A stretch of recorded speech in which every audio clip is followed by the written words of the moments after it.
a delight to welcome everybody this evening, and you're very welcome to the Patrick Corish lecture this evening. It might be just appropriate to say a very few words to recall the man who we're celebrating and honouring in this lecture series, the Corish lecture series. And Patrick Corish, Monsignor Patrick Corish, was born in 1921, and he began his studies here in 1939 in St Patrick's College here. And after ordination in 1945, shortly after that, just within 2 years, he spent 7 decades of his life here and left a rich and illustrious academic legacy. In 1947, he was appointed Professor of Ecclesiastical History, a position he held almost uninterrupted, and apart from a short, brief time as President of the College until 1975. And then he was appointed Professor of Modern History at the National University of Ireland, Maynooth.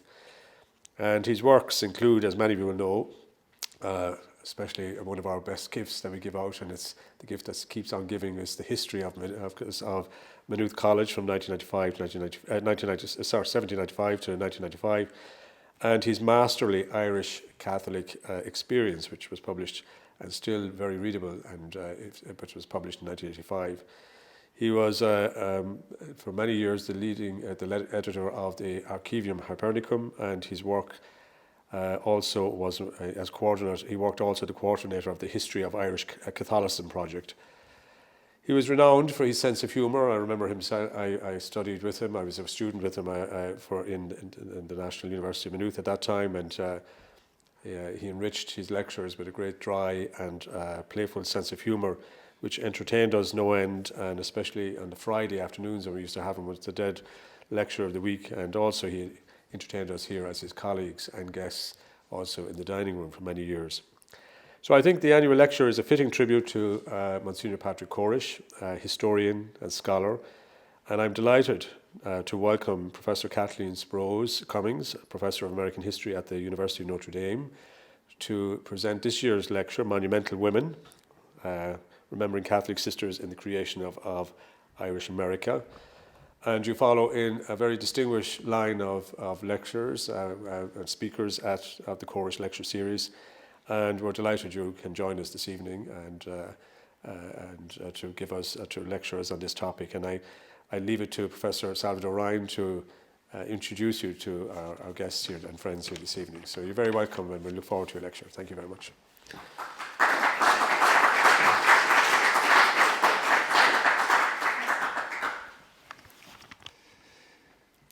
Well, Baloyi Ari agus Burgate Foilse Rish Quig Kalash the Farig Maanud is more on Honorgum and Tol of Kathleen Sprose Cummings occur in Ahna Dave.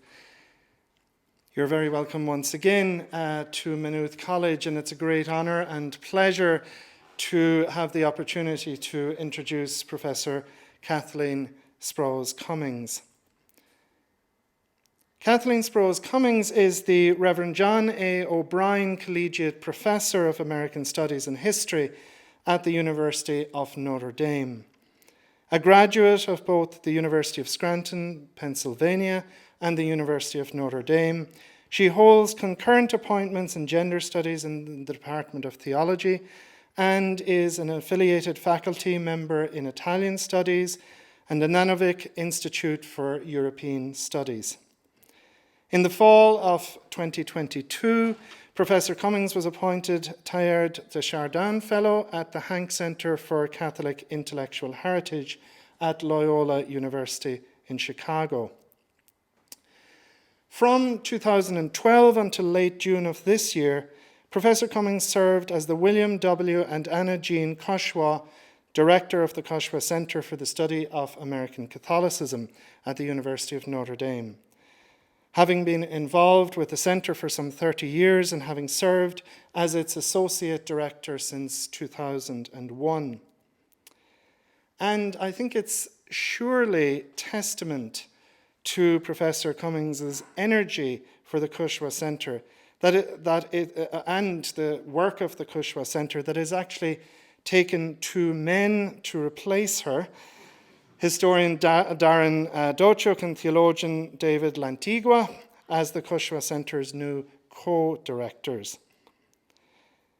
More poignantly, the centre's founder, Professor J.P. Dolan, who was Professor Cummings' doctor father and a hugely important mentor to her, died in May of this year, just weeks before Professor Cummings stepped down. He left a monumental legacy of scholarship and academic leadership behind him. And I think we would do well to remember him also this evening as we recall the legacy of Monsignor Patrick Corish. Professor Cummings is a prolific scholar and a frequent media commentator on contemporary events within the Catholic Church. She published her first book, New Women of the Old Faith, Gender and American Catholicism in the Progressive Era, with the University of North Carolina Press in 2009. She co-edited with R. Scott Appleby, Catholics in the American Century, Recasting Narratives of U.S. History, published by Cornell University Press in 2012. She also co-edited with Timothy Matovina and Bob Orsi, Catholics in the Vatican II era, Local Histories of a Global Event.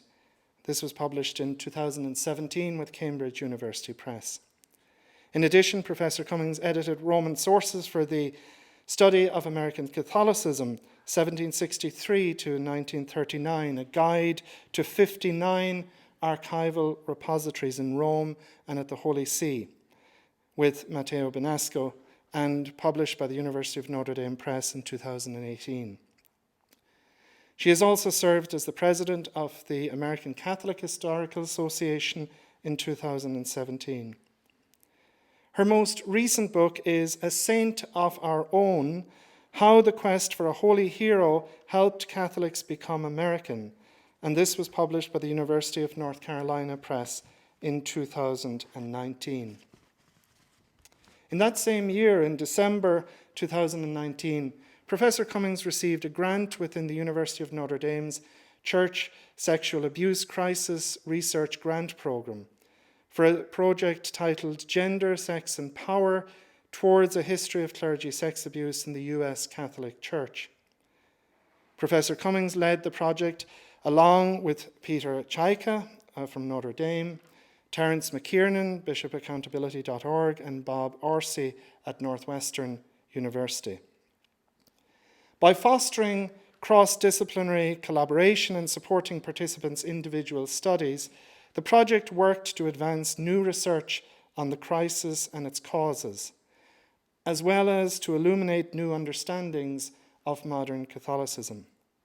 Having first met virtually as a group in June 2020, the project culminated with an in-person research symposium hosted at the University of Notre Dame in March 2022. Professor Cummings teaches classes on the history of women, on the history of Catholicism, on saints and sainthood, and American religion, and the history of women religious. Her university courses are always hugely in demand, and in 2021, she won the Sheedy Excellence in Teaching Award, the highest teaching honour in the College of Arts and Letters. Tonight's lecture focuses on the Holy Cross Sisters, so integral to Notre Dame's very existence, and who, Professor Cummings argues, have faded from our institutional memory in what may seem a long-standing sin of omission. Kathleen, it's a great pleasure to welcome you here to Maynooth for your first visit to this campus. I know it's certainly not your first visit to Ireland. You have very strong roots in County Roscommon, but especially in Derry.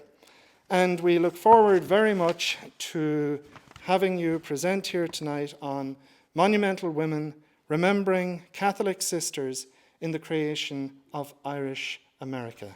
Professor Cummings.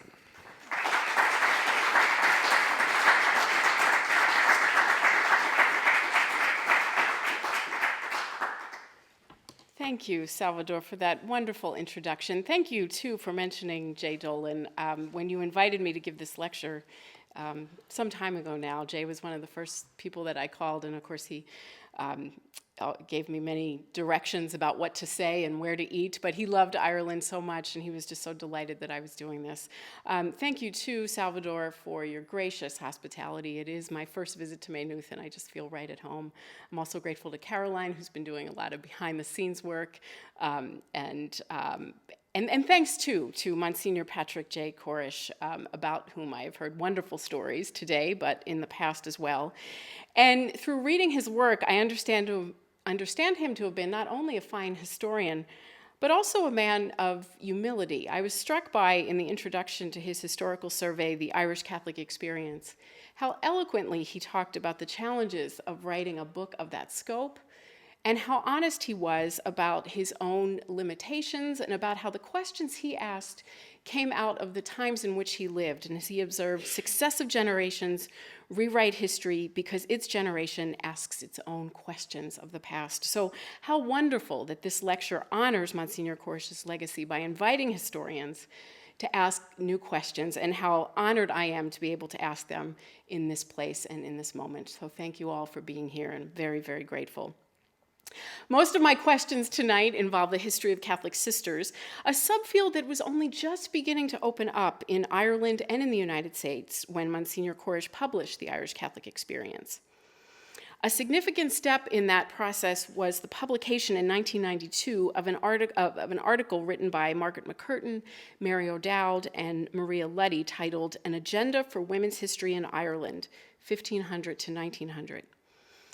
Just this past November, historian Deirdre Raftery marked the 30-year anniversary of that groundbreaking essay by calling for a new agenda for the history of women religious in Ireland. And I'm greatly indebted to Deirdre because I'll be responding tonight to some of her points. And though I am primarily focused on the United States, the questions I'm asking are quite relevant to Ireland as well, in that they involve women religious who had a foot in both worlds. One of my questions is a question that Raftery and many others have asked, is that how can we teach and write about the history of women religious using a transnational approach, which is going to be essential to going forward. We can't look at them only isolated in particular countries.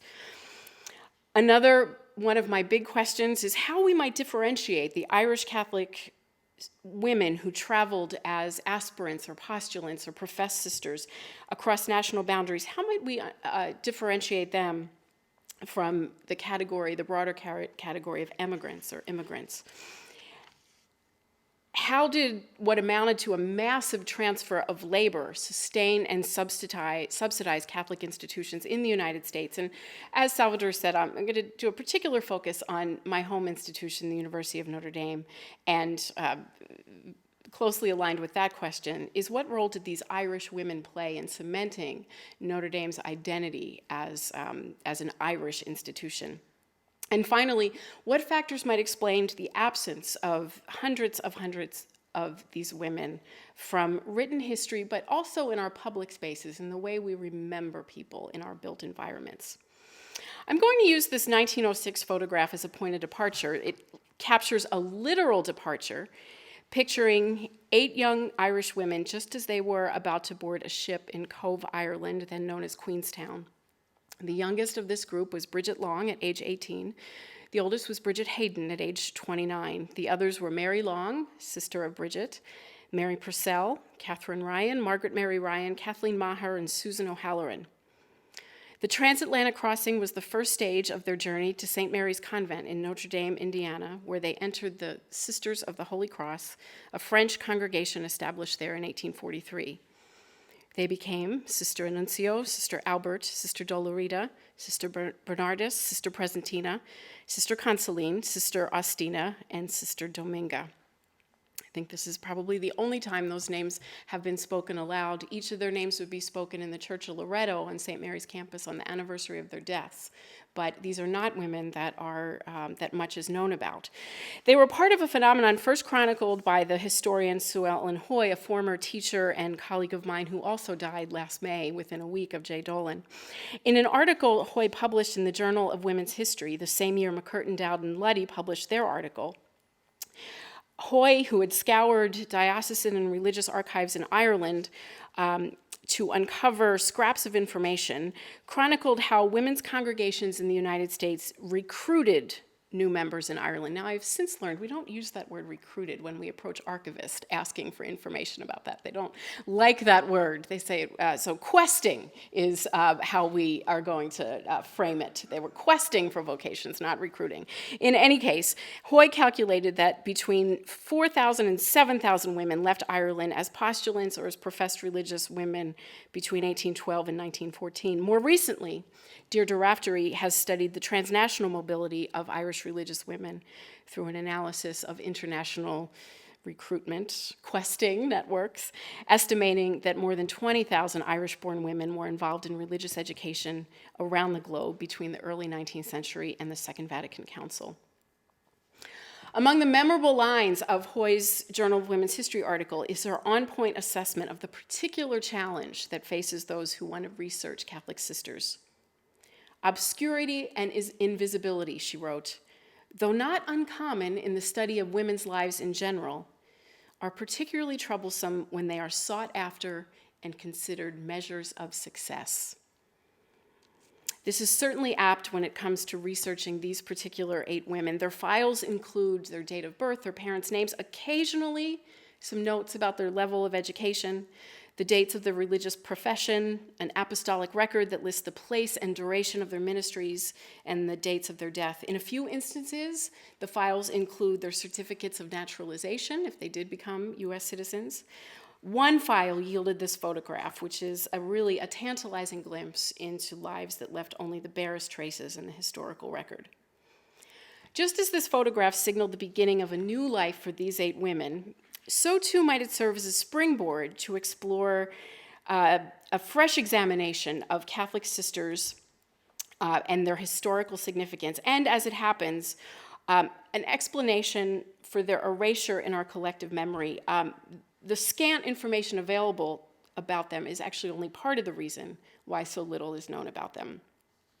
There's certainly not enough information to narrate a full prosopography of these women or the 200-odd other members of their congregation who also entered directly from Ireland between 1849 and 1929.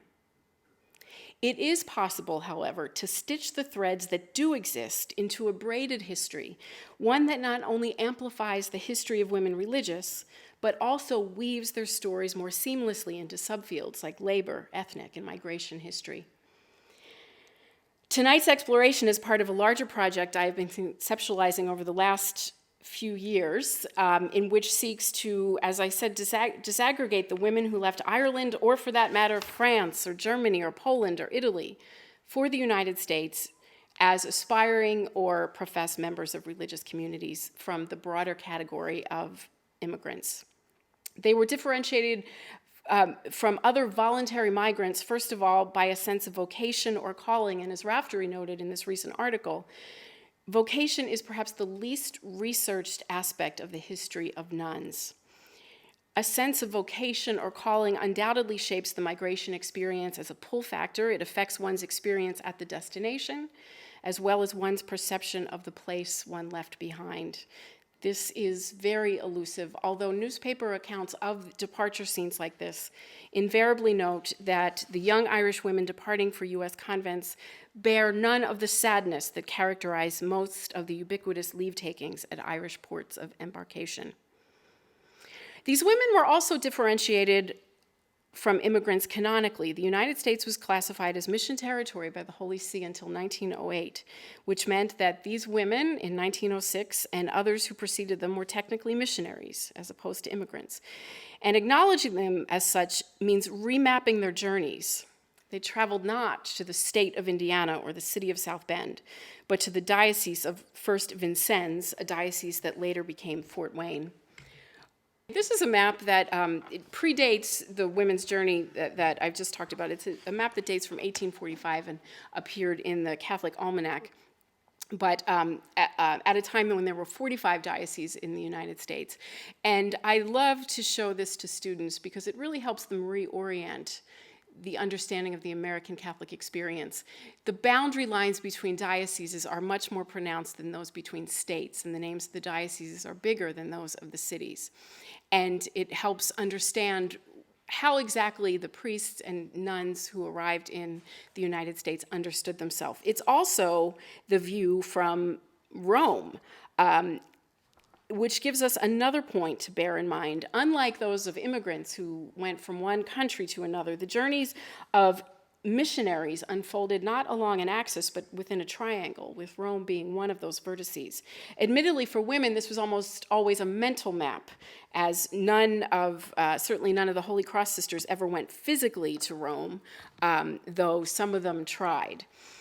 Yet the Holy See mattered a great deal to them because they were subject to its authority of the Propaganda Fide, the Vatican dicastery that oversaw the missionary endeavors, but even more importantly, because it was the Holy See that had to approve their rules. Without direct access to Rome, religious sisters had to rely on their clerical superiors who did have access to Rome to mediate for them, and many of these men were unwilling to do so because formal approval of the sisters would have diminished their own power. Catholic religious women's labor was always controlled and often contained by their ecclesiastical superiors, and this was almost certainly the case when it came to Edward Sorin, CSC, the French missionary who founded the University of Notre Dame in 1842. As I mentioned, I'm also curious about the role that Irish women played in what is often referred to as the Americanization of Notre Dame and its sponsors, the Congregation of Holy Cross, but what might be more precisely called its Irish Americanization. Father Sorin himself had little regard for, if not outright disdain for, the Irish, an inconvenient fact that is largely suppressed from Notre Dame's collective memory, given that it does not square with the Irish pride the university has consciously cultivated over the last century. If you happen to be in Dublin in late August, when the city hosted 40,000 of Notre Dame's administrators, students, and fans as they watched Notre Dame play Navy in the Shamrock Series game, a group of 40,000 Americans in total, you would know what I'm talking about. This is just some of the marketing that was available. I had students that actually told me they would be missing class for, this is the first week of classes, they missed 3 classes for a very good excuse. They were going to the game. I said, we have some very different ideas on what constitutes a very good excuse. But in any case, these is some of the marketing. And much of the lead up, the run up to the game, was about how the Notre Dame players were going to their home away from home. They were going to Ireland. The story of how Notre Dame became the Irish is conventionally explained by football. It was in 1927 that University President Matthew Walsh, CSC, agreed to accept the Irish as a nickname. It had originally been assigned by journalists.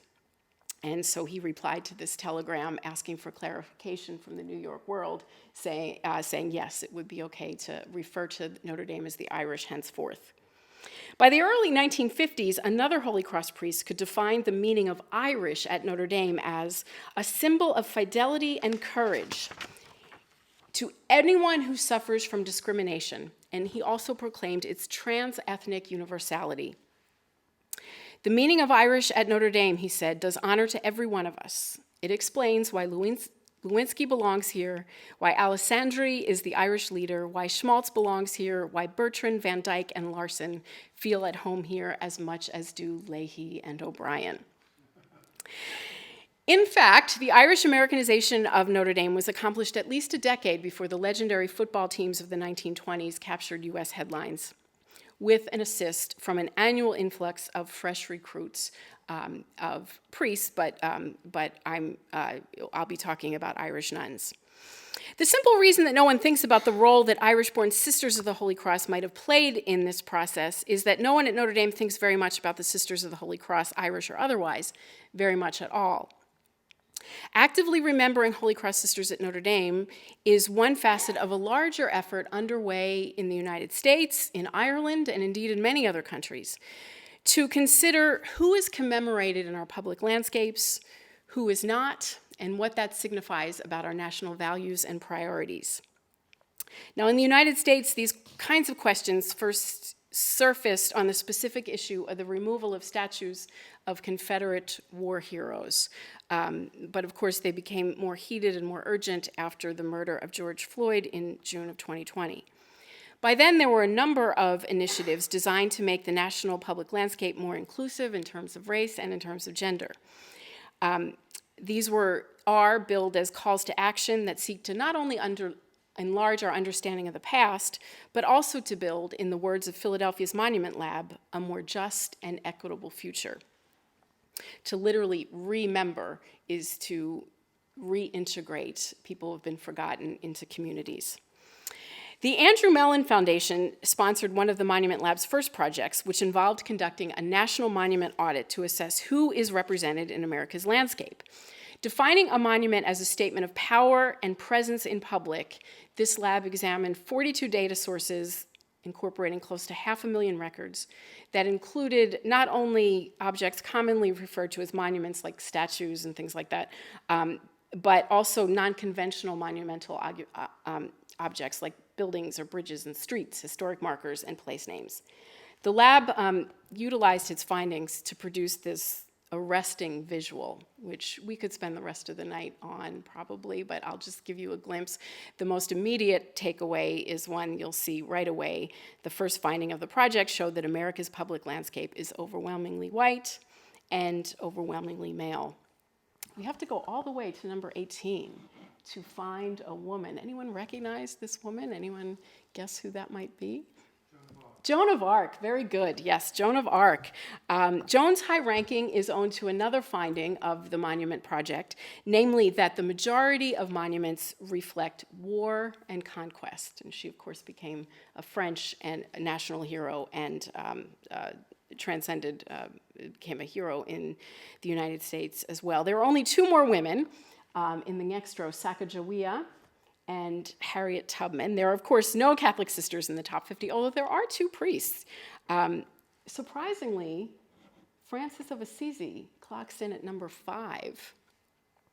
And Junipero Serra, right here, who another Franciscan, a Spanish missionary to California, who became in 2015 the most recent person from the present-day boundaries of the United States to be canonized a Catholic saint. Not very ecumenical to have two Franciscans, nary a Jesuit in the mix, or a Holy Cross priest. Several initiatives devoted to reimagining American public landscapes are propelling one Catholic sister, also a saint, into America's public consciousness. Frances Cabrini, an Italian-born missionary, arrived in New York in 1889, died in Chicago in 1917, and was canonized as the first U.S. citizen so honored in 1946. This monument was dedicated on October 12th, 2020, as part of New York City's She Built NYC initiative to redress the dramatic gender imbalance in the city's landscape. It was, of course, no coincidence that the statue was dedicated on Columbus Day, the federal U.S. holiday that honors number 3 back on our list, a person who is not likely to retain that position long, given that many statues of him, Christopher Columbus, are being removed, and many municipalities, including the District of Columbia, are renaming the day Indigenous Peoples' Day, reflecting what we know now about the disastrous effects of Columbus' arrival in North America. Frances Cabrini is a direct beneficiary of Columbus's toppling from grace. In 2020, the Colorado legislature eliminated Columbus Day as a state holiday and proclaimed that henceforth the first Monday in October would be known as Cabrini Day. Colorado thus became the first state in the Union to have a paid holiday named after a woman.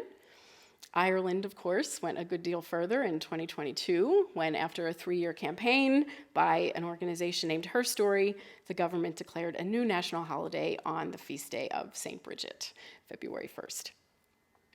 Now, inspired by projects like these and by queries from several undergraduates at Notre Dame who, like all of us, are asking new questions about representation and commemoration in the spaces that we inhabit, I have conducted an unofficial monument audit at the University of Notre Dame, and not surprisingly, the woman by far most represented is Our Lady, who is curiously and erroneously absent from the Monument Lab's top 50 because of a database glitch. It's a really significant error in their finding, but that's another story. The second most represented woman on Notre Dame's campus is Joan of Arc, so that aligns with the national findings. Representations of the hundreds of Sisters of Holy Cross who lived on campus between 1843 and 1958 are vanishingly rare. This is a picture of the convent which housed them, which was torn down in the 1970s and is located directly behind Notre Dame's main building. Holy Cross sisters are not simply absent, but actually erased from the monument that occupies a prominent place in both the geographic historic center of the campus as well as the figurative center of the university's origin story. Installed in 1996 at an idyllic spot on campus overlooking a lake and near this historic log chapel, which is a replica of an original missionary chapel that was established there in the 1830s. The founder's plaque is inscribed with an excerpt from a letter that Sorin wrote to his superior in France, Basil Moreau, upon his arrival at what became the campus on a winter day in December 5th, 1842. This is just a wonderful letter, and the last two paragraphs inscribed on the plaque are often quoted. Sorin is looking out over a winter landscape and predicts that he has a vision of a great university. Before long, it will develop on a large scale. It will be one of the most powerful means for good in this country. We quote this at Notre Dame all the time. It's a wonderful thing. However, as historians, we know that monuments only ever tell half of the story. And when you compare what's etched on the founder's plaque with translations of the original letter, you can see what is behind those ellipses. I love that first one. This college cannot fail to succeed, provided it receive assistance from our good friends in France, by which Sorin meant money and vocations, and he traveled to France frequently to secure both. But what's particularly interesting is after the most powerful means for good in this country part, in the original letter, there's no new paragraph, and it goes right on to say about Sorin's hope that the sisters would come. And they must be prepared not merely for domestic work, but also for teaching and perhaps too for the establishment of an academy. Within a year, 4 sisters did arrive from France, and other French men and women joined. But local vocations shortly outpaced those from France, and Sorin had distinct preferences among them. Optimal were native vocations, by which he meant native-born, not indigenous people, followed by German Americans. At the bottom of the list were the Irish. Sorin believed they just weren't stable enough for religious life. They had a host of other problems. Nevertheless, Irish-born men and women soon constituted the majority of local vocations to the priests, the brothers, and the sisters. The first 4 women to seek entrance to the Sisters of the Holy Cross were Irish-born: Bridget Coffey, Mary Daly, Mary Docherty, and Mary Sweeney. Not much is known about them at all, except that Docherty and Sweeney died within a few years of each other in cholera epidemics. Margaret Gleason, who entered a year after these 4, left more fingerprints on the historical record. Born in Ireland, she migrated with her parents in 1844 to Chicago, where she met a French missionary priest who told her about the Congregation of Holy Cross, and she entered a year later. She has a wonderful diary in which she describes her journey on a boat across Chicago, across Lake Michigan from Chicago to St. Joseph, where she caught a stagecoach to Bertrand, Michigan, where the Sisters of the Holy Cross had established an novitiate and academy in 1844, just 1 year after their arrival.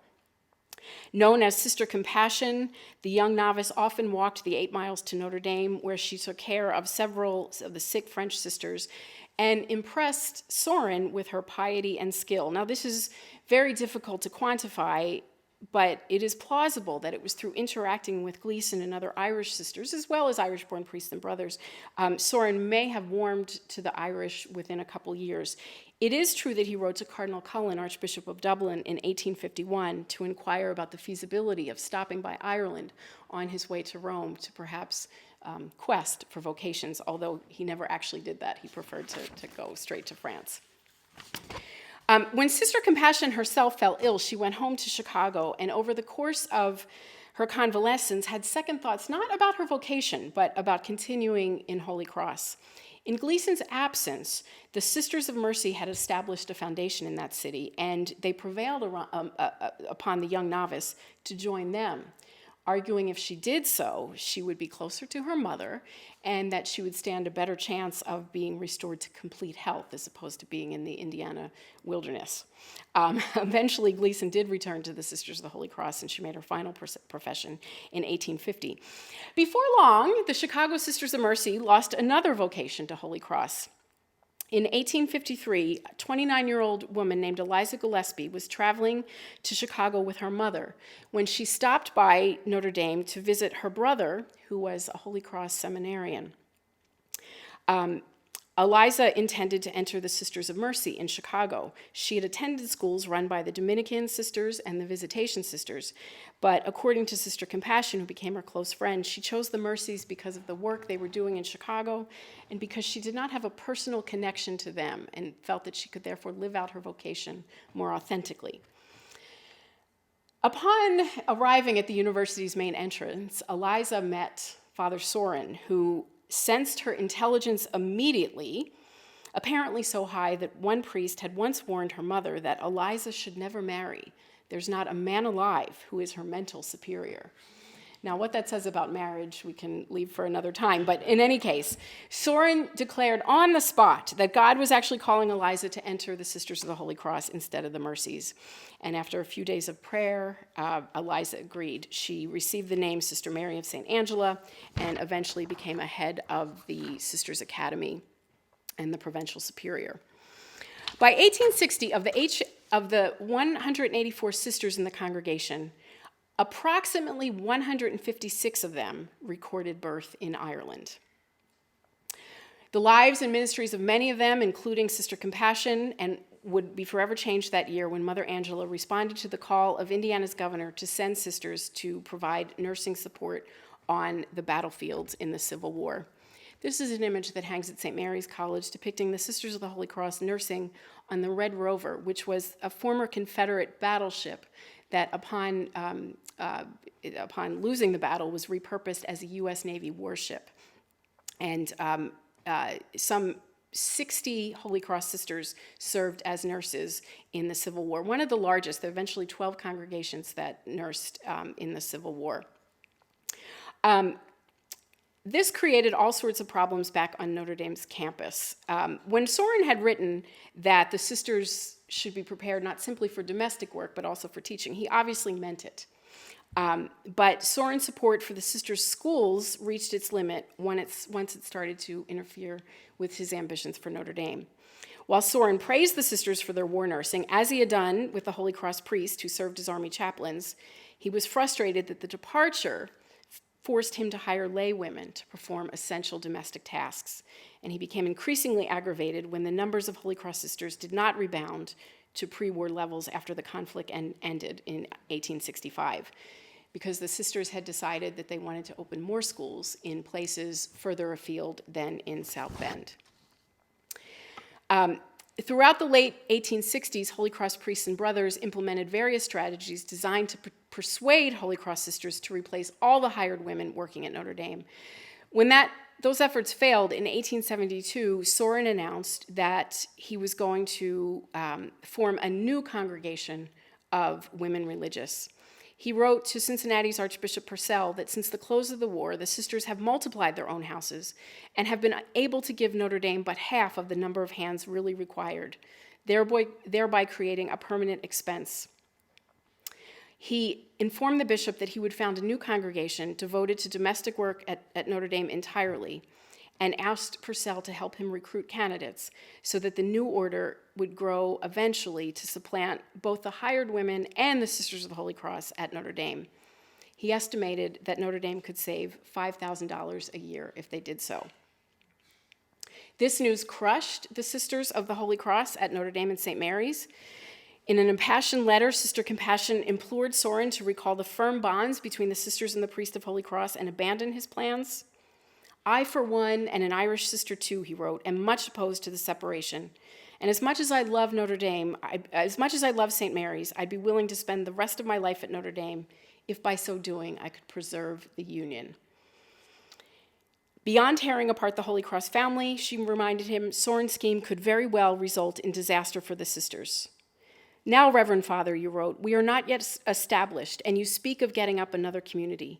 It is a serious step, and God only knows what the end will be. What she meant was that the Holy See had not yet extended permanent recognition to the Sisters of the Holy Cross, and Soren's machinations would make it increasingly remote that it would do so. She urged the priests to consult their consciences and the good of religion before deciding to lay us aside. Sister Compassion and Mother Angela Gillespie developed a counterproposal in which the sisters pledged to send enough of their own to supply Notre Dame's domestic needs, even though it would require them to hire more lay women at St. Mary's.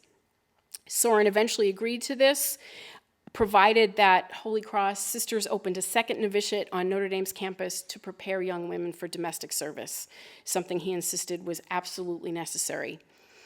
Only Mother Compassion and Mother Angela's closest friends knew how deeply this move had hurt her, but in fact, a second novitiate was opened, and Mother Compassion became the mistress at St. Mary's, and a French sister became a mistress of novices at Notre Dame. Publicly, Mother Angela concentrated on fulfilling her end of the bargain. She needed new recruits, and on the advice of Archbishop Purcell, she decided to travel to Ireland to search for vocations there. This practice, of course, had been commonplace for decades among Irish congregations, such as the Mercies, who had an obvious advantage in recruiting Irish women. In no instance did this advantage manifest more clearly than in the transatlantic partnership of the Ward sisters, Frances and Josephine. Frances, the first Mercy sister in the United States, relied on her older biological sister, Mother Josephine Ward, who served as superior of the Mercy Convent in Cork for 27 years, to send young girls to enter the convents of mercy in the United States. Frances Ward's biographer characterized this partnership, which lasted until Josephine's death, as a, quote, two-woman, two-continent collaboration in the expansion of the Sisters of Mercy in the West between 1843 and 1880. The Presentation Sisters, who had established their first U.S. convent in San Francisco in 1864, also relied on vocations from their native Ireland to build and expand their houses. Mother Joseph Hickey, who along with 5 other sisters established a Presentation convent in New York City in September 1874, wrote almost immediately upon arrival to Cardinal Cullen, Archbishop of Dublin. Recognizing that they had charge of 1,000 pupils, she expressed her hope that additional laborers would be coming from the dear old country, and Cullen accordingly supplied her with a rescript empowering nuns to go directly to New York City. Oh, I forgot to show you this. We won't spend a lot of time on this. This is a list of Sisters of the Holy Cross that served as nurses in the Civil War with their place of birth, and 80% of them were born in Ireland. We'll come back to that toward the end, but just overwhelming, shows how overwhelmingly Irish it had been at that point. This is an advertisement that the original Presentation convent in San Francisco did to talk about a recruiting trip. You can find these all over Irish newspapers in the second half of the 19th century. Without a mother house in Ireland or many Irish connections at all, Mother Angela depended on the Mercies and the Presentations for assistance when she and a companion sister disembarked at the port known as Londonderry in May of 1873. The sisters had sailed across the Atlantic with Father Soren, who continued on to Paris, where he promised to wait for them until the conclusion of their Irish trip so they could go on to Rome, where Mother Angela intended to personally appeal to the Pope for approval of the sisters' rule. Having missed the last train to Dublin, the 2 sisters stayed at a Derry hotel until the next morning when they attended Mass at the Convent of the Sisters of Mercy. The Irish sisters were horrified to hear that the 2 Sisters of Holy Cross had walked to their convent, explaining that there was such a bitter feeling in the city against Catholics that the sisters should never go out except in a closed carriage. Londonderry, Mother Angela wrote, was obviously no place for vocation, so they hurried to Dublin, where they visited Cardinal Cullen, who arranged for them to stay with the Sisters of Mercy at Baggot Street. Without sources to confirm this, one can only wonder whether Mother Angela stopped to reflect on the strangeness of being hosted by the very congregation that she had once sought to enter. But these multiple intersections between Gillespie and the Sisters of Mercy do remind the historian that congregations of Catholic sisters collaborated with each other as often as they competed with each other, and therefore should not be studied in isolation from each other, to think about how they're related. From Bagot Street, Mother Angela also visited the Presentation Sisters at George's Hill, who charmed her. I know we have a Presentation Sister in the audience, so they're all very charming, and assured her that they could help her find subjects. The Presentations also copied and helped to distribute a circular addressed to the clergy and laity of Ireland from Mother Angela, in which she beseeched them for help procuring efficient, holy, and heroic ladies to aid in saving souls in America.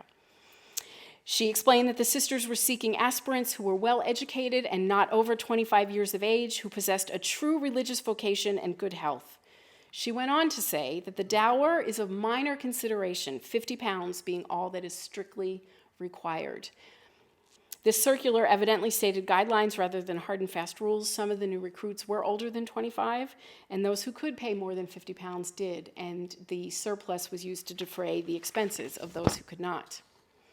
Gillespie traveled next to Waterford, where she was distressed to learn that Sorin had not, as he had promised, waited for her in Paris before proceeding to Rome. More disappointment awaited her in Carrick-on-Sur, where she found herself, quote, 2 weeks too late. The Dominican sisters first, and then the Sisters of Mercy have thoroughly gleaned the country. A more fertile field awaited them in Cashel, where the Presentation nuns recommended a sensible woman of 24, good plain English education, who wants to go back with us. This was almost certainly Catherine Madigan, who would return with Mother Angela to the United States, and a Sister Angelis would teach at Holy Cross schools until a few years before her death in 1927. In Thurles, the Presentations proved once again to be Mother Angela's guardian angels. They connected her to the daughter of a well-to-do farmer who wants her educated for a choir nun. This was evidently 18-year-old Margaret Long, the eldest of 6 children who had been educated in national schools until age 13 and had been studying with the Presentations ever since, making great progress. Later, as Sister and eventually Mother Barbara, that's why we have a photograph of her, she became a superior, Long often told a story that Mother Angela offered scant details about the types of pupils that awaited the young teachers in Indiana. Apparently, Long arrived in South Bend disappointed to find a thriving city rather than a village of wigwams. From Thurles, Gillespie traveled to Limerick and Cork. It is clear she stayed in Ireland months longer than she originally planned, reporting that she was simply following Sorin's direction to stay in Ireland as long as it pays to stay. She did travel to Paris in late July, where Sorin, having returned from Rome, agreed to take her on a pilgrimage to Lourdes, apparently in partial recompense for depriving her of the chance to go to Rome. Mother Angela joked that in the process of canvassing Ireland, she had become more Irish than the Irish, and that she intended, and that she had no desire to hurry home. We are even more anxious to come than you are to see us, she wrote to Mother Compassion, but then we must do all that must be done. Writing to Sorin from Cork on the Feast of the Assumption, Mother Angela reported that 2 days previously she had shipped on the Hibernian 19 precious souls to the port of Baltimore, where they'd be met by Holy Cross sisters who would send them on to Notre Dame. She lamented that Sorin had not had similar success in France. I am greatly disappointed, she wrote, to take so few postulants from France. Surely we should have got as many from the land of our Blessed Mother as from the isle of her holy client, St. Patrick. Mother Angela stayed on in Ireland for another month and returned with 18 other postulants, as far as I can tell. I think it was about 37 altogether. The oldest member of the cohort was 32-year-old Margaret Donahue, who became Sister Urbana and spent her religious life working at Notre Dame. Her apostolic ministry is not recorded, which means it was probably housework. The youngest in the group was 16, Bridget Mullane from Limerick, who as Sister Clement would serve as a teacher for 30 years, and Anna Hickey from Cork, who entered the congregation the same day as her older sister Ellen, who was 20. Most were around the age of 20. 5 of these 37 did not persist in religious life, and their records are sealed. Of those who did, about 10 would spend, like Sister Urbana, their time in the community cooking, cleaning, baking, and sewing at Notre Dame. Not all of the sisters who lived at the Notre Dame convent were domestics. Honora Mulcair, who entered from Ireland in 1873 and became Sister Aloysius, was assigned to take charge of the grammar school students studying at the university. Renowned for her fierce intelligence, Mulcair was also quite bold, evidently. Writing to Mother Ascension, the superior of the sisters who lived at Notre Dame, who was a French sister, she reported that the spirit of the house is not a spirit of unity and charity, and chided Mother Ascension for being too harsh. Adding to the sisters' despondence was the fact that most of them were engaged in manual labor and were tired, bored, and insufficiently nourished by the poor food that was served them. It's a rare glimpse into the class-based divisions that persisted unofficially, even if after they were eliminated officially. We don't know if Mother Ascension punished the young sister for her forthrightness, but we do know that she stayed in that position until her death in 1916, and that she spent a great deal of time with Father Sorin, who considered her Irish lilt endearing and admired her intelligence, and was quite grateful to her for the way she took care of the students he called his little princes. Again, we don't know how much this may have contributed to changing his view of the Irish, but it was clear that he had by the 1880s become reconciled to the preponderance of Irish at Notre Dame. In 1885, he made a donation to the cause of Irish nationalism in Chicago and made sure everybody knew about it. That said, he discouraged students until the end of his life from celebrating St. Patrick's Day, preferring instead to give the students a holiday on October 13th, St. Edward's Day, his feast day. The manual labor provided by the Holy Cross Sisters was not the only way women helped keep the university solvent. The grade school students generated much revenue, as did the work of the sisters who staffed the printing office. This is pretty typical. This is the grave of a woman named Julia O'Sullivan, who became, as Sister Agnella, the editor of a journal called the Ave Maria, which had been founded in 1865 to promote devotion to Our Lady and also to generate revenue, because it became the only place in the United States where people could secure Lourdes water for a generous donation. When the building was excavated in 2016, we found, not we, the people who excavated it, I was a spectator, found these bottles that surely held holy water from Lourdes. There were other people at Notre Dame. One young recruit, Mary Fleming, became an artist who worked under the tutelage of Luigi Gregori, a former artist in the papal household of Pius IX, who was commissioned to paint the new Church of the Sacred Heart at Notre Dame. But at the same time, abundant gleanings from Ireland helped the Sisters of the Holy Cross expand their geographic footprint across the American West. Margaret O'Riordan, a native of Cork, who had 3 younger sisters follow her into the Sisters of the Holy Cross, was part of the first Holy Cross mission to California. Mary Doyle, a native of Kilkenny, taught in Utah, California, and Boise, Idaho, as Sister Mary Finton. 7 of her nieces followed her from Ireland into Holy Cross. One of them, Elizabeth Shore, who later became Sister Josetta, recalled that growing up, there were 2 pictures on the wall in the parlor. One was of an uncle of mine who was a bishop in Australia. The other was Sister Finton, a Holy Cross sister. Elizabeth and her cousin wrote to Sister Finton, who arranged her journey. I think this is an understudied form of chain migration, how this worked within religious communities. Reception lists indicate that 25 more women entered from Ireland directly in 1874, 20 in 1875, 17 in 1876. I could go on. By 1880, Mother Compassion was in charge of 100 novices, up from only 16 in 1872.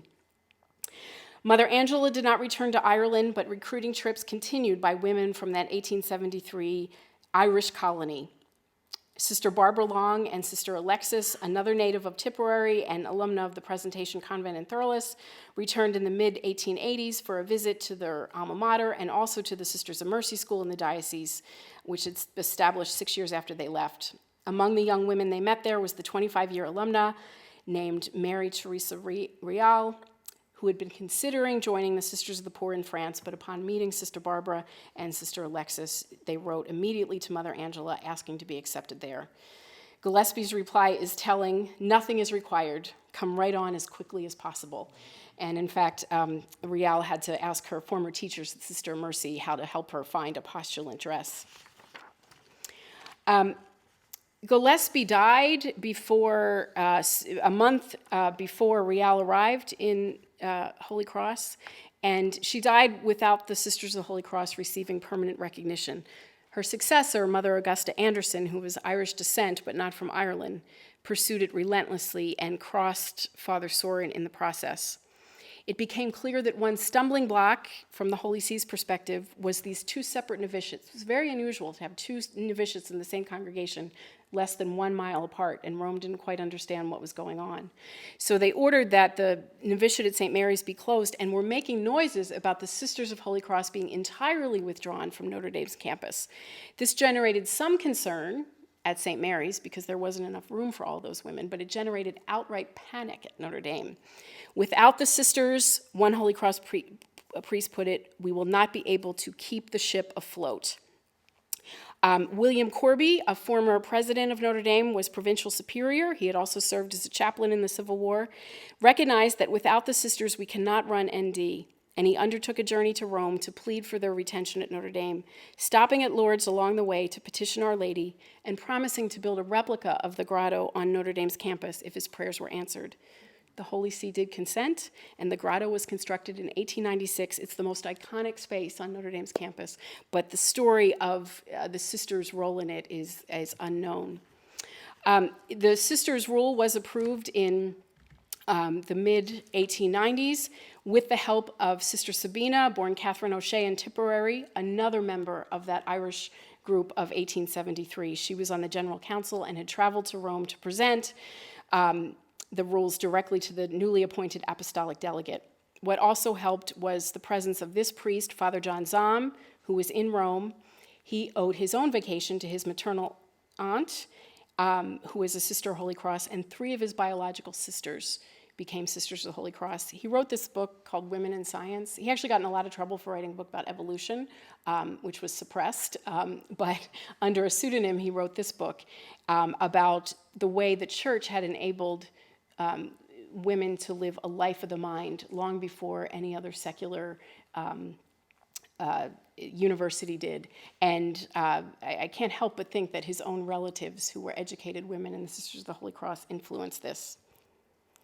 Reception lists show that 52 women entered the Sisters of the Holy Cross directly from Ireland in the 1890s, and I could show you many notices in Irish newspapers marking the departure of Irish girls. One particularly detailed one, published in the Irish Examiner in 1889, reported that 26 postulants left Queenstown bound for Rochester, New York, in the company of the Sisters of St. Joseph, another French congregation that had become populated with Irish and Irish-American women. Recognizing that Ireland had often before witnessed many such a collection of Irish females leaving Queenstown from America, the author accepted that because the sisters shrink from publicity, it will never be known how great a part has been which Irish women contributed to the growth of the sisterhood of Catholic teachers as the first rank. This is a picture I found in the archives of the Sisters of Mercy from the Callan Convent collection. This is also the Sisters of St. Joseph, but they are going to St. Louis, circa 1900. You can see that it says third group there, and in fact, one of the Sisters of St. Joseph interviewed for the early article said, that the postulants were happy and in the best of spirits and reported that we will come again and again, if not us, then our successors, to get more of your countrywomen to join us. We'll return now to this departure scene, which hides as much as it reveals. There were actually 2 other women present at this moment. We don't know if they were just outside the frame or behind the camera, but the person in charge of this expedition was Mother Barbara Long, a member of that original 1872 class, and traveling with her was Sister Mary Teresa Rial, then known as Mother Bettina. So those 2 recruits went back and recruited these 8 women. All of these women,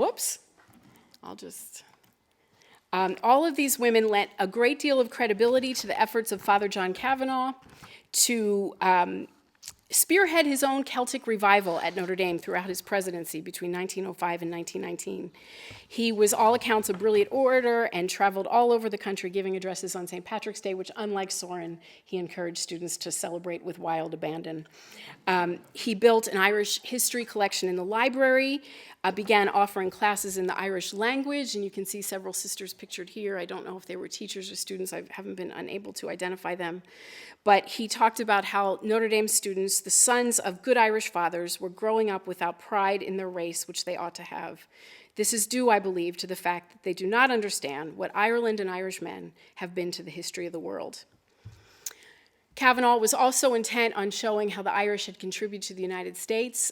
He built, on the right here, is a statue of Father Corby, who had been a war chaplain in the Civil War. There was a chapter erected in the field at Gettysburg, where Corby had given general absolution to the troops just before a particularly bloody battle. And Sorin made sure there was a replica on Notre Dame's campus as well.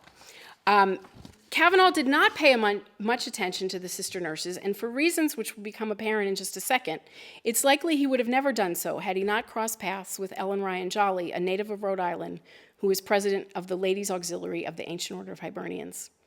Jolly had been taught by the Sisters of Mercy, many of whom had served as nurses in the Civil War, so she grew up hearing about the heroic tales of sisters in the Civil War. In 1914, after the Red Cross dedicated a building in Washington, D.C. to the memory of the secular women who served as nurses, Jolly was determined that sisters who served in a similar capacity also be recognized. She envisioned it as a quintessentially Irish project. By her reckoning, 93% of the some 600 sisters who served as Civil War nurses had either been born in Ireland or were daughters of Irish immigrants. Because the War Department required absolute proof of the service rendered by nuns in the Civil War, Jolly single-handedly traveled to these sisters' congregations and validated the service of nearly 800 sister nurses from 12 different women's religious congregations. And she met Kavanaugh when she came to Notre Dame to verify the services of the Sisters of the Holy Cross. The federal government also stipulated that the War Department provide markers for war service for any veteran not buried in the National Cemetery at Arlington. In November 1919, 50 markers arrived at St. Mary's campus to be placed on the graves of the sister nurses. I love this one. It depicts the grave of Lydia Clifford, born Margaret Mary in Kerry in 1841, who entered the congregation in 1859 and nursed as a young sister, and later in the Spanish-American War. So she was a veteran 2 times over. At this dedication ceremony, Kavanaugh gave one of his epic addresses, praising Ellen Ryan Jolly as an eloquent and high priestess of faith and patriotism. For reasons of delicacy, he went on to say, I may not mention her name. Kavanaugh was exceptionally concerned about women's delicacy on Notre Dame's campus, where he insisted that Holy Cross sisters, like all women, needed no public acknowledgement of their work. Someone has asked why the world has never erected a monument to any woman, the great orator reported in 1916. The answer, he said, is that every great man that has ever lived is himself a monument to some good woman. Kavanaugh was speaking at the funeral of Sister Aloysius. In Kavanaugh's estimation, Sister Aloysius, the former Honora Mulcair, had such ability that she might have been president of the United States. Instead, this former simple Irish girl taught Notre Dame's grammar school students for over 40 years. Only Notre Dame's founder, Father Sorin, Kavanaugh said, outmatched Sister Aloysius in religious zeal. Kavanaugh knew how integral Sister Aloysius and her community members had been and would continue to be to the success of the university he led. When the history of Notre Dame is completely written, he predicted, no chapter in that beautiful and brilliant story will be more heroic than the part the sisters have borne in the work. He went on to say the record of their services would never be inscribed on monuments of brass or marble, but etched on the hearts of grateful men and written in the books of God. Now, Kavanaugh may well be right that the record of sister service is inscribed on the hearts of men in the books of God. He was absolutely correct that it would not be memorialized in brass or marble on Notre Dame's campus, or really anywhere else. The one exception to this, as far as I can tell, is also owed to Ellen Ryan Jolly, who, through really heroic efforts, insisted and raised money for this monument, the Nuns of the Battlefield Monument, to be erected on Rhode Island, the corner of Rhode Island and M Street, just across from St. Matthew's Cathedral, which was a parish staffed by the Sisters of the Holy Cross, where Mother Compassion had been for several years. It was designed by an Irish artist, Jerome O'Connor, who was known for his lifelike portraits in bronze, and it was dedicated in 1924. It depicts the sisters in various habits. They're sort of recognizable, not really. He didn't pay much attention to what they actually look like. And it's flanked by allegorical figures on the other side, the angel of patriotism and the angel of peace. So if we think back to that monument audit, the findings that Most of the monuments in the United States reflect war or conquest. The most prominent one devoted to American nuns also reflects war and conquest.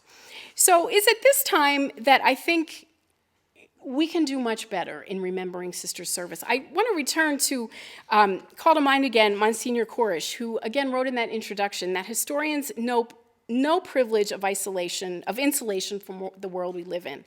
And I want to suggest that as we think about a new agenda for the history of Catholic sisters, we think not only about writing it, but about representing it more in our national stories, not by plopping statues around. We don't need more statues necessarily, but the way we, as the National Monument Audit, move beyond granite. This was an installation that was on the National Mall in Washington, D.C., that talked about other ways to memorialize women. I'll confess to you, I'm in the middle of a very heated battle. The University of Notre Dame announced in May of 2022 that it was going to redesign its main circle, which is kind of an entrance to campus, to honor women. And it's slow going, because which women? Which sisters? Many sisters studied at Notre Dame. Do we just plop a statue? Do we put one woman? I have suggested, what if we called it Compassion Circle, named after Mother Compassion, but to represent that value in some ways. I have no confidence that I'm going to win this, but I'm having a lot of fun making the argument. And I do think it reminds us that the work we write, the research we do as historians, has an impact in the way we tell the stories, not just in our history classes, but the way we tell the world. Thank you.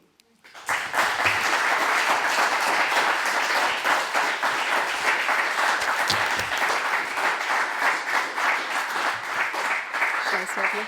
Yeah.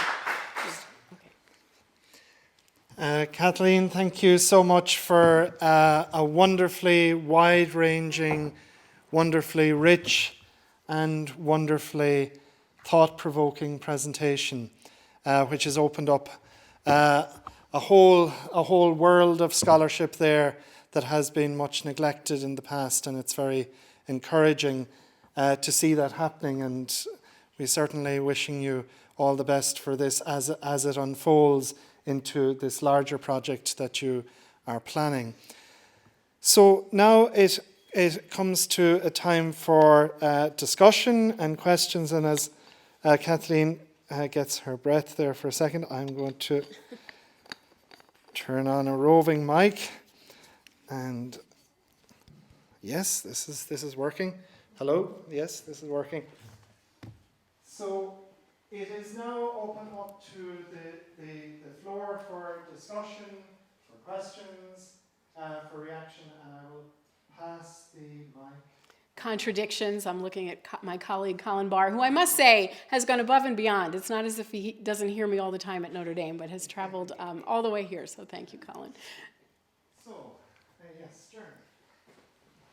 Thank you very much for a fine and interesting presentation that opens up new perspectives. I'm curious, because you said that quite a lot of the sisters or the women were involved with domestic work, but that some of them were involved in teaching. What kind of proportions would there have been? I'd say, well, I know for a fact, for that class of 1873 who referred to themselves as the Irish colony for the rest of their lives, it was 2/3. Well, no, I can't do the percentages in my head. 25 in teaching and 10 in domestic, so whatever that comes out to be. I'd say as the 19th century went on, and it's pretty painstaking to track these things, but I'd say the percentage of domestics decreased as the sisters' educational work became more prominent. The telling factor is the women who left after age 25. And this is where, as I said, I think vocation is a really fascinating lens, but it's hard to think about motivation. I remember when I was a doctoral student, I was calling archives. I was very interested in sisters teaching schools, and I would call, because you had to call back then, you couldn't email, and I said, I want to know why women entered religious life, and the archivist would basically hang up at me and say, because God called them, that's why they entered life. So I learned to ask the question more. But I think about a woman, a 30-year-old woman in rural Ireland in 1890, living in a convent at a very nice place. Yes, the quality of the butter was poor, I'm given to understand from some of the sisters' records. But to be housed, to be in community, how can you measure that? You know, was it a trade-off? They also lived very long. They lived very long, most of them. Sorry, one Yeah. more supplementary Yeah. question, and then I'll finish. At what stage did the sisters start to be able to teach at university level? Was that very late? No, it was the first Holy Cross sister received her PhD in 1923. And St. Mary's, as an academy, got a charter to give the baccalaureate degree in the late 1890s. So sisters started to go to secular universities to get their PhD. The Catholic University in Washington, D.C. established a Catholic Sisters College in 1911. It's funny, we're at a moment now where we're witnessing the closure of so many of the Catholic women's colleges, and there was talk of cooperation and building collaborative universities among women's religious congregations, and that never took off because of competition, because of the commitment to each community's charism. And, you know, as a historian, we don't do counterfactuals, but I do wonder, there was a proposal in 1919 to establish 6 universities for sisters across the United States, 2 in the East, 2 in the Midwest, 1 in the South, and 1 in the West.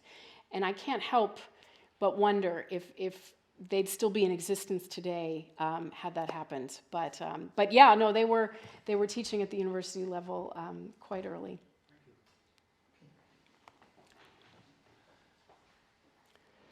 Thanks, Catherine. It's really fascinating.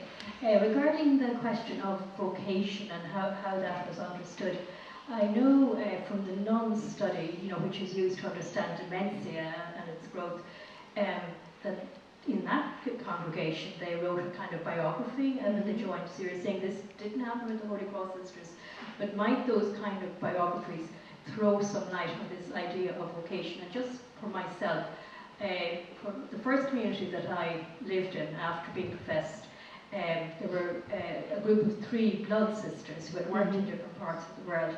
And I remember one of them saying to me, well, what choice was there when there wasn't enough money to go around for dowries?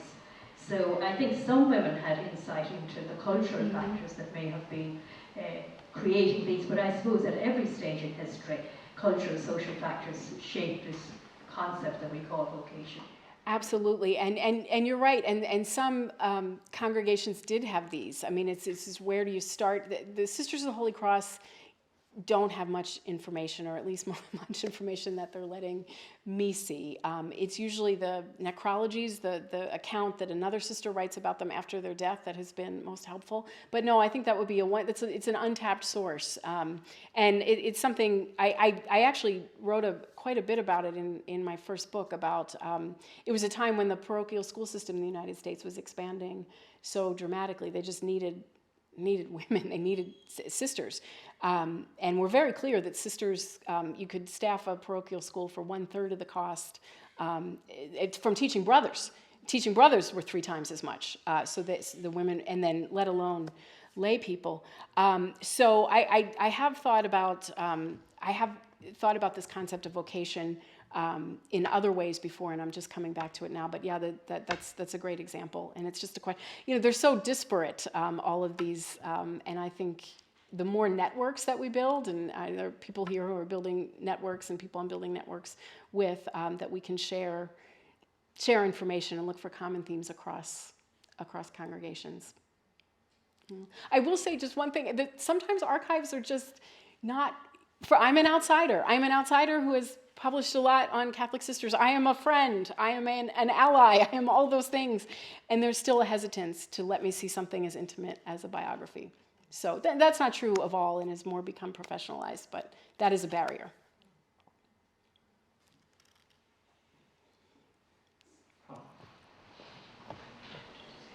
Not a contradiction, I promise. And to save myself the trouble of remembering, because I was curious something and asking you later at Notre Dame.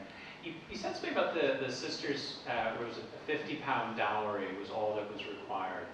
from the Holy Cross Sisters, is there a record of how many actually paid that? You said some paid more. Did many pay less? Was that simply a way of saying we want a certain class of woman, but actually we're not so fussed about the money? Or was that actually trying, because you referenced other cases where simply people didn't have dowries, or you mentioned there's not enough dowries to go around. So I'm really curious about that number and if that was actually held to, if we can tell. Well, I can't answer that in terms of actual financial records. It's all anecdotal. It's Mother Angela saying things like, well, this daughter of the well-to-do farmer was able to pay the passage of 2 or 3 others. In the one case, in Mother Bettina, she said, nothing is required at all, just get here. This was in the final year of her life. I think the £50 was for the circular that was going to the clergy in Ireland, so that had to be written down, and they had to put a number on it, and I imagine a lot went into what would that number be, not too high, not too low. But as I said, I think it was a more of a guidance rather than a hard and fast rule. And the other thing that happened, the sisters, they weren't intending to be nurses, but the Civil War, there's a whole other story of the Civil War nursing, but after the Civil War, they decided to expand into the Ministry of Nursing, and hospitals were lucrative. So financially, they were better off building hospitals than they were cooking for the priest at the University of Notre Dame.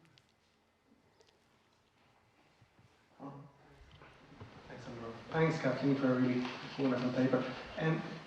Just a quick question. You kind of outlined the richness of transnational recruitment, or as you say, questing. Is there any sense why the Holy Cross had issues recruiting young women from France? I mean, because the numbers of women joining French orders throughout the 19th century are consistently rising, yet they appear to have difficulties attracting their own. That is a great question, and one I do not have an answer to. And particularly because Sorin was so devoted to getting women from France, and he went there all the time. I don't know if he was just a bad recruiter. I really don't know, but it's a great question, and one I just, and I think he would have preferred, and several of the others would have preferred to keep Notre Dame as French as possible. But even the rule was translated, the constitutions were translated into English in 1857. So by then it was almost like, kind of accepting the inevitable. But that line of Mother Angela's, she was writing that to Sorin. Look what I did. I found 37 women. You didn't find any in France.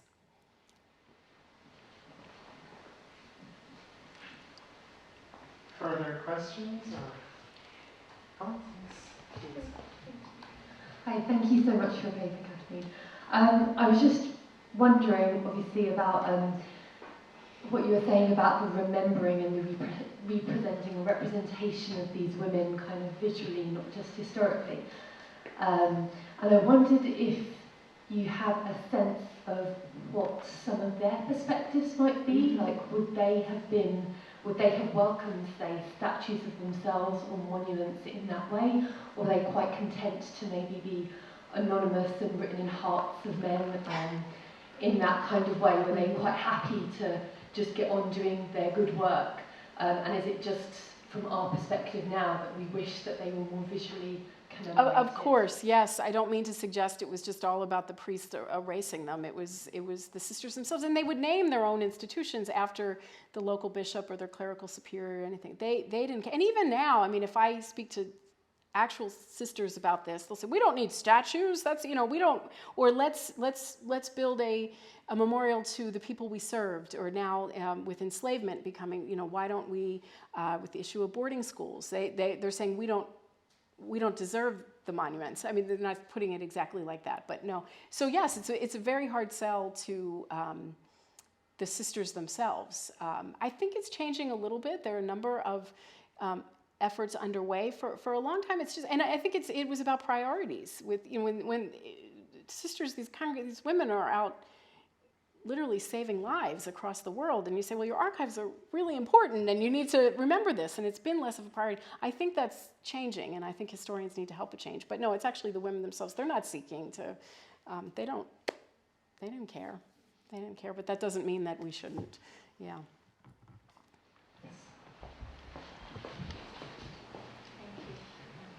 Hi,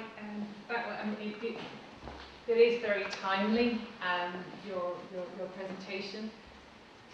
And there's a couple of things that kind of come to mind. One is, if you look at it from a human rights perspective, from the historical side, it's almost a trafficking-free labour to the US. I work with kind of a network of congregations in Ireland. It's AMRI, the Association of Leaders of Missionaries of Ireland, and we have just done a project.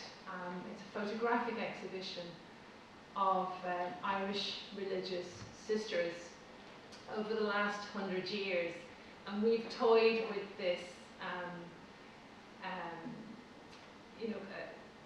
trying to encourage a public history, I suppose, social history of the justice work of our Irish religious sisters. And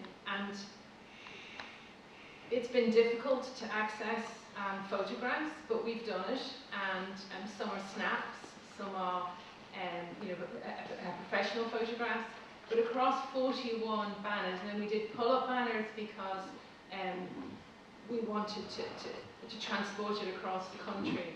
But when you look at all of the banners in one place, you notice the diversity of the congregations, the diversity of women, the diversity of roles and work that Irish sisters have done across the globe and here at home.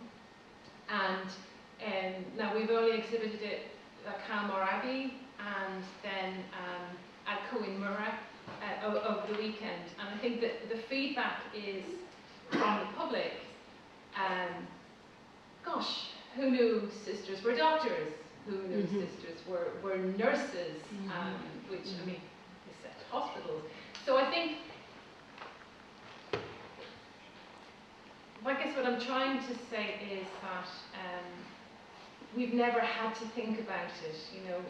Sisters went where they were most needed, or went where they were called, or went where they were told to go.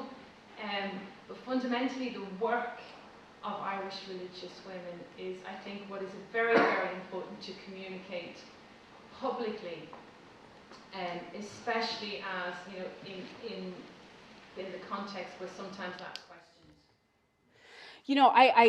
It's so helpful, and I'd love to see this exhibit and hear more about it.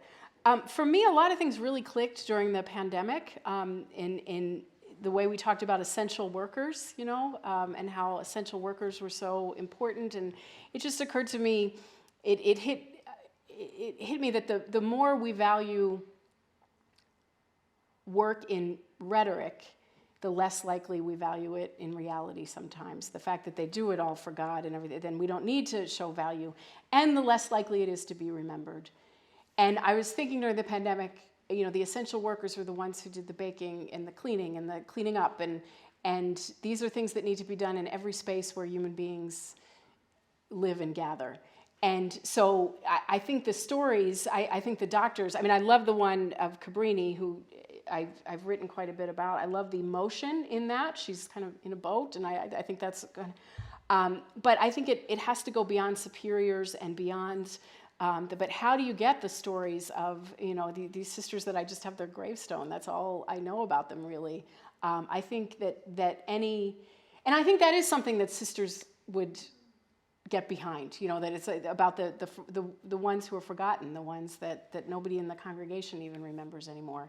How to tell that? That just goes beyond the limits of my imagination. When I think memorials, I still think in terms of statues and bronze and things. But I think that there are landscape artists. There are ways that we can do this. We could do this better.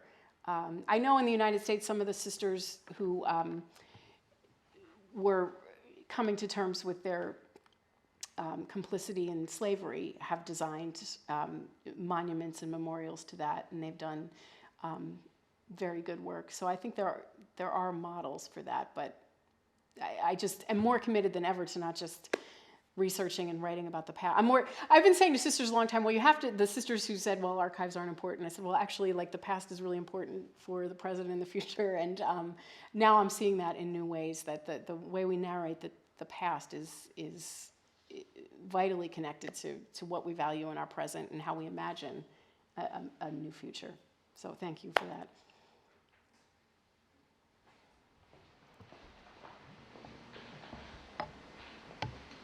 Thank you very much indeed for the lecture. I was just wondering there, it took a long time for the congregation to be recognised by Rome, I noticed. Yeah. And I wonder, did they become, an apostolic congregation, or was Soren the governor or the leader of the congregation while they were still, in Notre Dame? What difference did it make to them, when they became recognised by Rome? Were they still locally governed? I'm thinking like of the Mercy Order. When we were founded in each diocese. Until 1994, we became one. We moved from, literally, the Pope was our leader, congregational leader now. And that was a huge change from local government, whether it was the local bishop, you rang the local bishop for permission to go to a funeral, even of your parents, in the early days. The local bishop had huge authority, but with the recognition moving into an apostolic order, it was the women themselves who had the governance and chapters, and it was all the sisters together who began to. I know that's a recent move. But, No, it's true. And the Mercies, their rule was approved so quickly because Cullen was there in Rome, and in fact, Michael O'Connor, he became the first bishop, or he became a bishop in Pittsburgh, first bishop in Pittsburgh, and he had translated the Mercy Rule while he was a student at the Irish College. And so when he realized he needed some sisters, he remembered them and got them. But anyway, the Mercy Rule was approved very quickly. Soren was the ecclesiastical superior for a long time. It's a very complicated history. Once the woman, Mother Augusta Anderson, who was the successor to Mother Angela, who was the one that got the rules permanently approved, she is said to have said, I have secured it so no man can ever touch my congregation again. Now, of course, they did there, but that was a really important moment, and the sisters are still. In fact, it actually. Well, this is being recorded, so I don't want to say too much, but I think there's animosity between the Sisters of Holy Cross and the Congregation of Holy Cross. They're right across the street, but even today, that dates back to these wounds, and I think now is a time to think more cooperatively about that, and to realize that this is part of the past. But yeah, I'm not a member of the congregation, so. I am reminded of the Bishop of Worth and the Carmelite sisters and what's going on there. Yeah. An issue that kind of rises where he's claiming the property as the... Yeah. No, it's amazing. I mean, I just, Salvador mentioned my most recent book was on canonization, and women couldn't represent themselves as postulators at promoting a cause until 1983. So any woman's congregation who was putting forward saying how to rely on a male superior appointed by Rome, and sometimes this worked, but very often it didn't. And in fact, the first woman postulator was Sister Angela Bolster, Catherine Macaulay's. So anyway, that's just a recent experience. But yeah, nothing surprises me about this recent news.